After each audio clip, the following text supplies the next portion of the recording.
Are you leading a life right now that isn't quite as fulfilling as you had hoped? Maybe in a dead-end career, a relationship that's not as loving? Well, give today a listen, because I'm going to talk about 3 powerful tools that you can use right now to start building a life of fulfillment.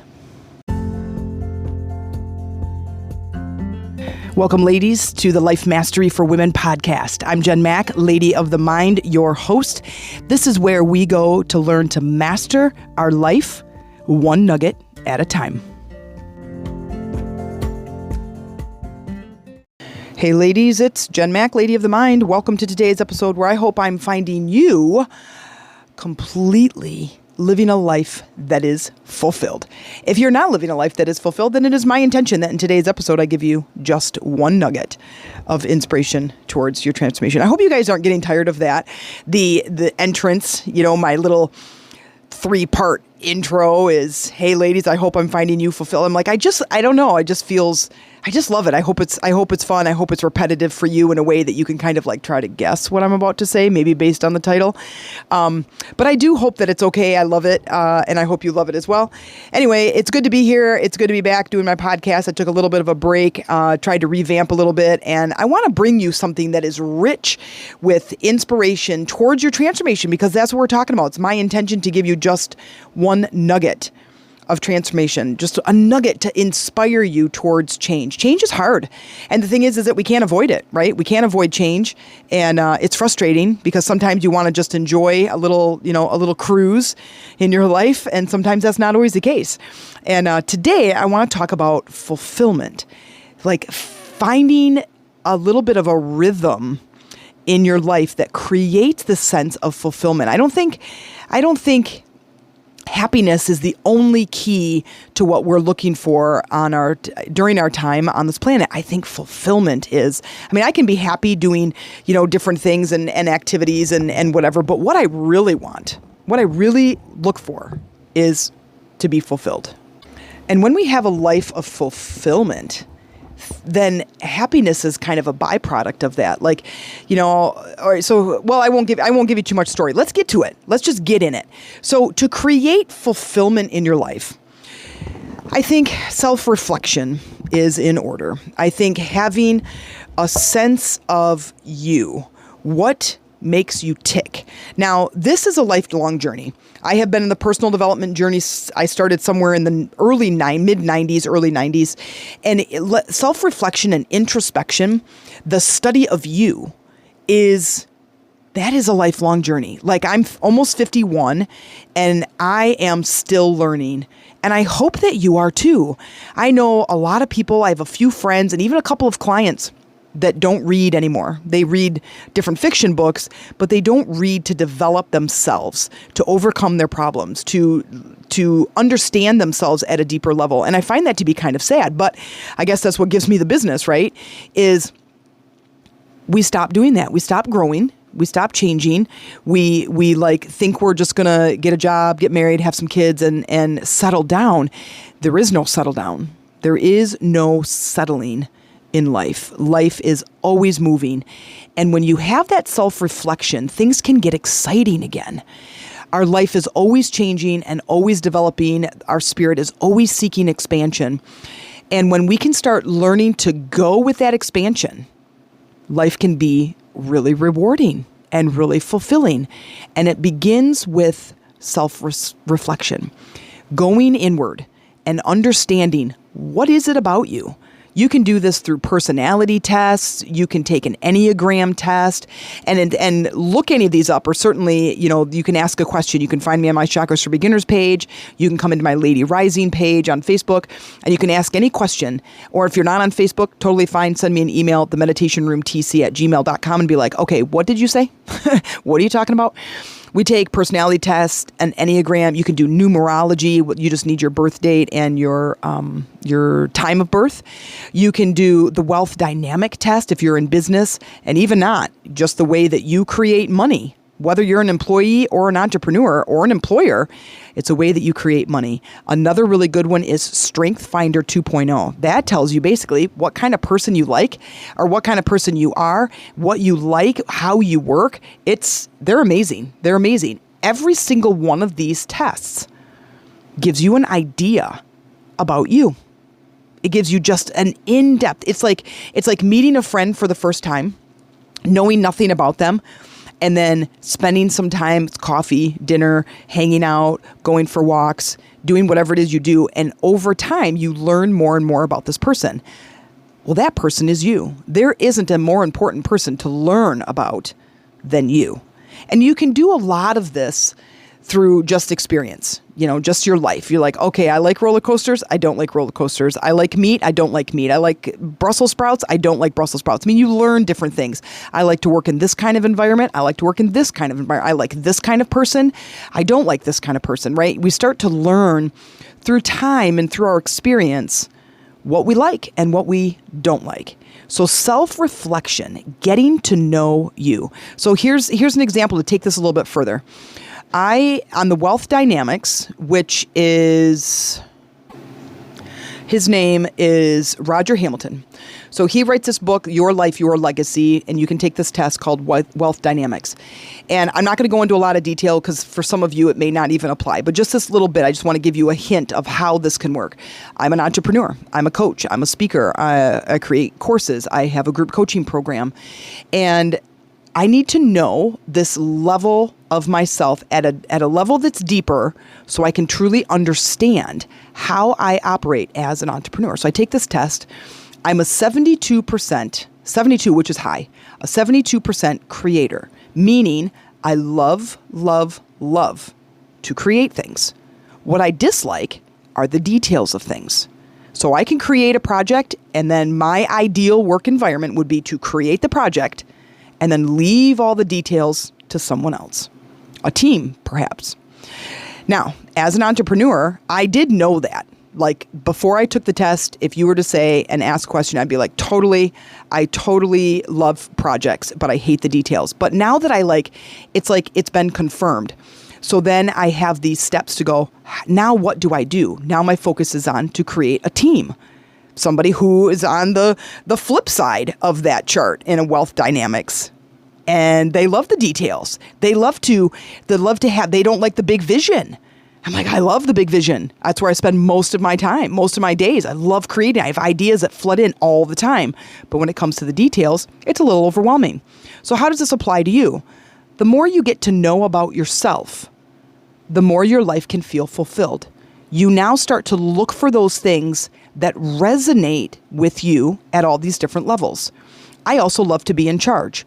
So I like to work with a team of people, and I'm okay to work by myself. But if I go in and let's say, go get a job, and I find that boss is going to be micromanaging, it's not going to be a good work environment for me. And I'm going to know that based on the reflection that I've done, getting to know myself better. So I'm going to then be more apt to find a job based on this criteria that's going to help me to feel more fulfilled. So what does this mean? It means more self-reflection, journaling, talking to yourself, recording, drawing, whatever you need to do that says, what do I like? What do I like in a person? What do I like in a job or career? What do I like in a relationship? What do I like?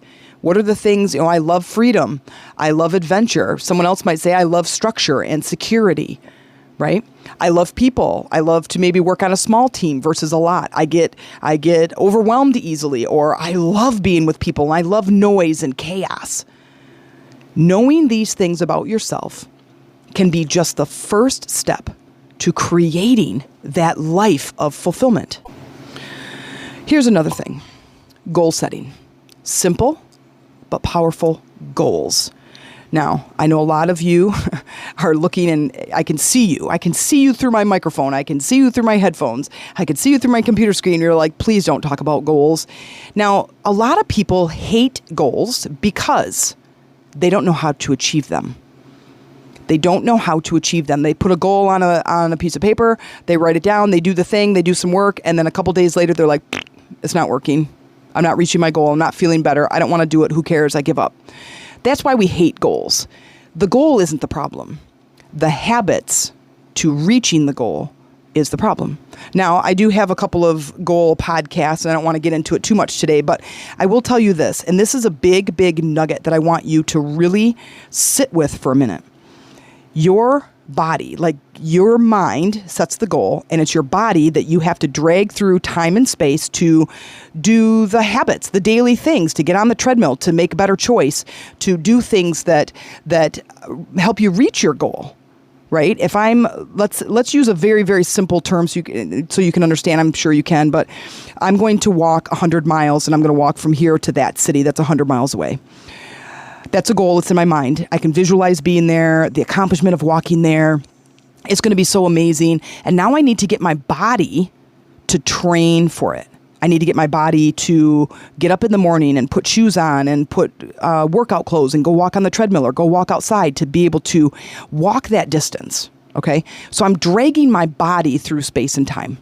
That, my friends, is the problem, not the goal. The goal is not the problem. The problem is getting my body to do it. So here's the nugget. Here's the nugget for this particular thing when it comes to reaching goals. When you start accomplishing goals in your life, you start to feel a life of fulfillment. Now, getting my body to move requires my brain to go in the future, look at that goal, and start to get lit up by it. If I just get up every morning and go, eventually I'm going to look at the clock and go, I don't want to do this. I'm not getting up. What time is it? It's dark outside. It's cold. It's nice and warm in my bed. I'm not getting up, right? Turn that alarm off, throw the alarm out, throw the clock out the window. I'm not getting up. Nobody should get up at 5:30 in the morning and go walk on the treadmill. But if I sit for a minute and I send my mind into the future to look at that goal, to go, I think I want that. I know I want that. I know I can do it. And I visualize myself with the goal, having the goal, being in that state of accomplishing it until, now here's the big question. Here's the big word, until my body gets up on its own, until I feel motivated. Now, you do that for 5 minutes and you don't feel motivated and you begrudgingly go get your stuff on and you walk, you're gonna end up failing at this whole thing. Visualize. Send your mind into the future. Send your mind into the future. What would it look like if I achieved that goal? Why do you want it? Now, there's a lot of parts and pieces to the goal. This is mostly just about living a fulfilling life. But goal setting and achieving, learning how to achieve the goal, that's, my friend, can lead you to a fulfilling life. Choosing goals, like stand back at your life and go, okay, what if I was going to die in 30 days? What would I want to achieve? Because we tend to get a little lazy in our life, right? And we sit back and we go, it's fine. I got plenty of time. And then pretty soon, ask anybody who's in their 60s, 70s, 80s, 90s. Time goes by. Do not live without regrets. Do not live with regrets. Do not live with regrets. That's my main goal. Do the things, go see the things, experience in the things that you want to experience. Set those goals. That would lead you to a life of fulfillment. I promise. I promise. Here's another one. Problem solving. Look at your life. What problems do I have? A lot of the times we want to bury our own heads in the sand when it comes to a problem because we don't know how to solve it. We don't know what to do. I used to tell my oldest son, Bob, who's 28 now, but when he first moved in, I said, listen, you really need to get good at a couple of things. And the one thing I told him is getting good at problem solving. Get good at solving problems in your life. Whether it's a relationship problem, a health issue, a money issue, career, whatever. Look at your life and go, how do I solve this problem? And then guess what? Guess what you can use to get to the heart of the problem? Reflection. Self-reflection. What is this problem? In my skill set, how can I solve this problem? What do I need? Try to look at the problem objectively. When we can think about the problem versus feeling it and being emotional about it, we can sit back and go, okay, this is a problem. Let's pretend it's somebody else's. And we go, what can I do to solve this problem? What do I have to do? Who do I have to hire? How much money do I need? What do I have to do? And having that positive mindset to move you towards looking at the outcome. If we can send our mind into the future, which is wrapping this into the second one, is goal setting. If this is the problem and the goal is going to be to solve this problem, and I want to go into self-reflection, we are wrapping the whole thing into one big nugget, one big present of, if I can do this self-reflection and understand my skills, if I can set goals and I can overcome problems, I am well on my way to being able to lead a fulfilling life. We have to be able to solve problems. The world just keeps moving. The universe keeps moving. Your spirit keeps expanding. You're going to constantly be faced with challenges. Listen, I started reading Norman Vincent Peale, Dr. Norman Vincent Peale. If you've not read any of his books, I highly, highly recommend it. My favorite so far is The Power of Positive Thinking. It is a lot of stories, but it's really, really amazing. There's quite a few very, very powerful nuggets of inspiration that are going to really, really transform your life. The other one is You Can If You Think You Can. It's another one I'm reading, and it's amazing. And he talks a lot about being positive even when there isn't a problem, right? It's not about being a Pollyanna and walking around and big smile on your face. We got a flat tire and you're standing in the rain, but it's like, okay, I can do it. I believe in myself. I know that I can get through this. I know that I'm smart enough to figure this out. It's like using affirmations, but it's so much deeper than that. And it really is using the power of the universe, or using godlike power that we all have in us. You are not just a human being in some carcass walking around on this planet. You have power within you to create your life. I was just watching a movie. It's called The Portable Door. And the whole movie is not all that amazing, but this one sentence that was in there is this kid, or this girl saying to this kid, you don't have to find the door, you create the door.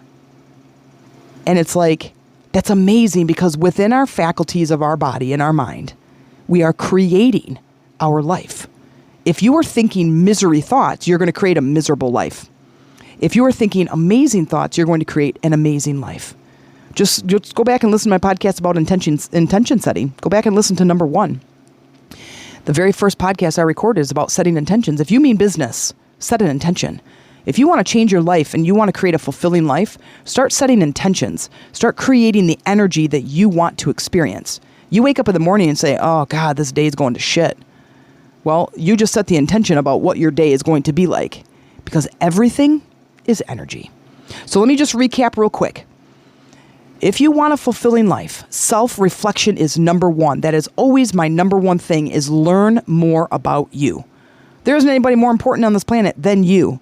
Going inward, journaling, meditating, reading books about you, exploring your life, understanding what you like and what you dislike. The next, goal setting.